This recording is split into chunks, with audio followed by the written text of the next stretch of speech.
మంత్రి పవన్ కళ్యాణ్ గురించి మాట్లాడాలి. మరి ఎక్కడున్నాడో ఆయన తెలియదు. మొన్న చూస్తే అకస్మాత్తుగా ఆయన దర్శనమిచ్చాడు.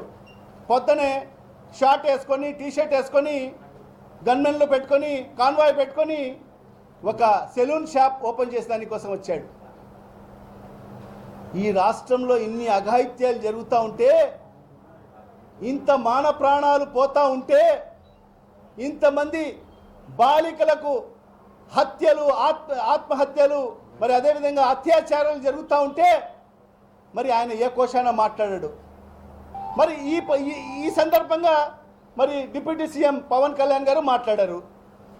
యానో పక్క రాష్ట్రంలో యానో తొక్కిసలాటలో ఎవరో చనిపోతే మరి దాని గురించి ఈ రాష్ట్రంలో మాట్లాడతారు. కర్ణాటకలో, బెంగళూరులో ఎక్కడ.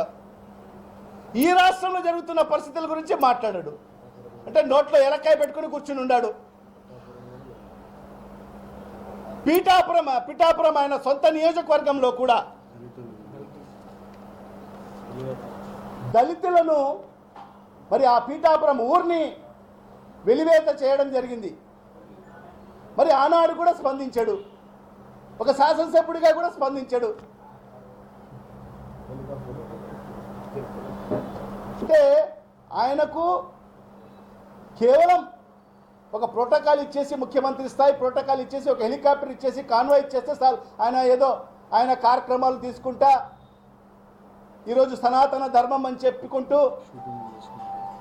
షూటింగ్లు చేసుకుంటా మరి ఆయన సినిమా రిలీజ్ అవుతా ఉందంటే మరి ఆ థియేటర్లో యజమానుల పైన కూడా మరి వాళ్ళ మీద కూడా మరి కేసులు పెట్టేదానికి కూడా ముందుకు వచ్చాడు.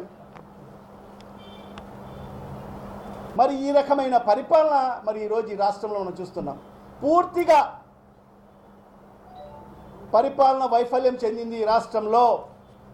లా అండ్ ఆర్డర్ పూర్తిగా విఫలమైంది ఈ రాష్ట్రంలో. ఎవరికి భద్రత అనేది లేదు ఇక్కడ ఈ రాష్ట్రంలో, మరీ ముఖ్యంగా మహిళలకు. మరి అలాంటి నాయకులు ఈరోజు మహిళల గురించి మాట్లాడతాడు, మహిళల ఆత్మగౌరవం గురించి మాట్లాడతారు. మరి ఈరోజు అమరావతి రాజధాని మహిళల గురించి మాట్లాడతారు. ఈ రాష్ట్ర వ్యాప్తంగా ఇంతమంది చిన్నారుల అత్యాచారాలు జరుగుతుంటే, ఆత్మహత్యలు జరుగుతూ ఉంటే, హత్యలు జరుగుతూ ఉంటే దాని మీద స్పందించని నాయకులు మరి ఈరోజు ఎవరో ఒక విశ్లేషకుడు ఏదో మాట్లాడాడని చెప్పి మరి ఈరోజు రాష్ట్ర వ్యాప్తంగా ఒక ఫ్యాబ్రికేటెడ్ ఉద్యమం, ఇది ఒక ఫ్యాబ్రికేటెడ్ ఉద్యమం చంద్రబాబు నాయుడు గారి సారథ్యంలో నడుస్తుందని చెప్పి కూడా ఈ సందర్భంగా తెలియజేసుకుంటున్నా. ఖచ్చితంగా మీరు ఏదైతే చేస్తున్న ఈ పరిపాలన ప్రజలందరూ కూడా చూస్తున్నారు. మరి ఇప్పుడే ఏదో ఐబీఆర్ ద్వారా ఈ రాష్ట్ర ప్రభుత్వం మరి సర్వేలు కూడా చేస్తోంది. ప్రతి ఒక్కరికి ఫోన్లు వస్తున్నాయి. ఈ ప్రభుత్వ పరిపాలన ఏ విధంగా ఉంది, మీ ఎమ్మెల్యే పరిపాలన, మీ ఎమ్మెల్యే గారి తీరు ఎలా ఉందని చెప్పి కూడా మరి అందరికి కూడా ఐబీఆర్ ఫోన్లు వస్తున్నాయి. మరి ఆ రిజల్ట్ కూడా ఇప్పటికే మరి ఈ ప్రభుత్వానికి చేరి ఉంటుంది.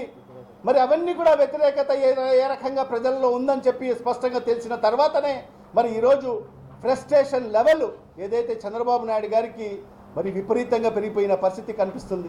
ఫ్రస్ట్రేషన్ లెవెల్ మనము చూసాం.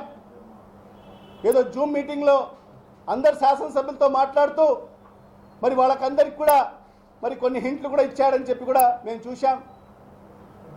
ఫస్ట్ వన్ టైం ఎమ్మెల్యేలుగా మిగిలిపోకండి అని చెప్పి కూడా మరి వాళ్లకు ఏదైతే హింట్లు ఇచ్చాడని చెప్పి కూడా మనం చూసాం, విన్నాం.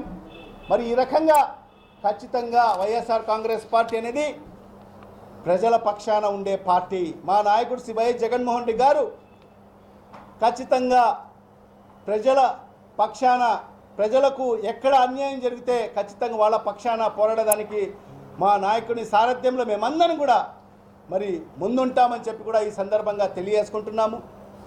ఇంకొకసారి కూడా చెప్తున్నాం, జగన్మోహన్ రెడ్డి గారి జోలికి వస్తే మాత్రం వైఎస్ఆర్ కాంగ్రెస్ పార్టీ కార్యకర్త అనేవాడు ఎవరు కూడా సహించారని చెప్పి కూడా ఈ సందర్భంగా తెలియజేసుకుంటున్నా. జగన్మోహన్ రెడ్డి అనేది ఒక పేరు కాదు, ఒక ఎమోషన్ ఈ రాష్ట్రంలో. మరి ఆ రకంగా ఆ కుటుంబాన్ని మరి మీరు ఈ దీంట్లో లాగేదానికి ప్రయత్నిస్తే మాత్రం తగిన రీతిలో మీరు దానికి మూల్యం చెల్లించుకోవాల్సిన పరిస్థితి ఉంటుందని చెప్పి కూడా ఈ సందర్భంగా అందరికీ తెలుగుదేశం పార్టీ నాయకులు కార్యకర్తలకు అందరికీ కూడా హెచ్చరిస్తూ మరి ఏదైతే మరి మీకు ప్రజలు అవకాశం ఇచ్చారు, మరి ఈరోజు మీరు ప్రజలకు ఇచ్చిన హామీలు నెరవేర్చండి. ఖచ్చితంగా వైఎస్ఆర్ కాంగ్రెస్ పార్టీ ఈ ప్రభుత్వానికి మెడలు వంచి ఖచ్చితంగా మీరు ప్రజలకు ఇచ్చిన ప్రతి హామీని నెరవేర్చినంత వరకు కూడా ప్రజల పక్షాన ప్రజల గొంతుగా నిలబడతామని చెప్పి కూడా ఈ సందర్భంగా తెలియజేసుకుంటూ మరి ఖచ్చితంగా మరి ఉప ముఖ్యమంత్రి కానీ ముఖ్యమంత్రి కానీ ఖచ్చితంగా లోకేష్ అందరు కూడా స్పందిస్తూ ఖచ్చితంగా ఎవరైతే ఏదైతే బాలిక పైన ఏదైతే అత్యాచారం జరిగిందో మరి దానికి కారకులైన వాళ్ళందరినీ కూడా శిక్షించాల్సిన అవసరం ఉంది. దాన్ని మరి ఆ సాక్షి దినపత్రిక మరి సాక్షి ఛానల్ మాత్రమే ప్రజల్లోకి తీసుకొచ్చిన పరిస్థితి కూడా స్పష్టంగా తెలుస్తుంది మనకందరికి కూడా. మరి ఆ సాక్షి ఛానల్ లేకపోయింటే మరి ప్రజలకు ఇది బయటికి వచ్చే పరిస్థితి కూడా ఉండేది కాదని చెప్పి కూడా ఈ సందర్భంగా తెలియజేసుకుంటున్నాం. అందుకే ఈరోజు ఈ ప్రభుత్వం, కూటమి ప్రభుత్వం సాక్షి ఛానల్ పైన కక్ష కట్టింది. మరి ఏదో రకంగా ఈ సాక్షి ఛానల్ ఈ రాష్ట్రంలో లేకుండా చేయాలని చెప్పి ఒక కుట్రలో భాగంగానే మరి ఈరోజు ఒక సీనియర్ మరి జర్నలిస్ట్ అయిన కొమ్మినేని గారి పైన అక్రమ కేసులు పెట్టి మరి అరెస్ట్ చేశారని చెప్పి కూడా ఈ సందర్భంగా తెలియజేసుకుంటూ మరి ఈ కార్యక్రమంలో వచ్చిన మీడియా మిత్రులకు అందరికీ కూడా మరొకసారి ధన్యవాదాలు తెలియజేసుకుంటూ సెలవు తీసుకుంటాం.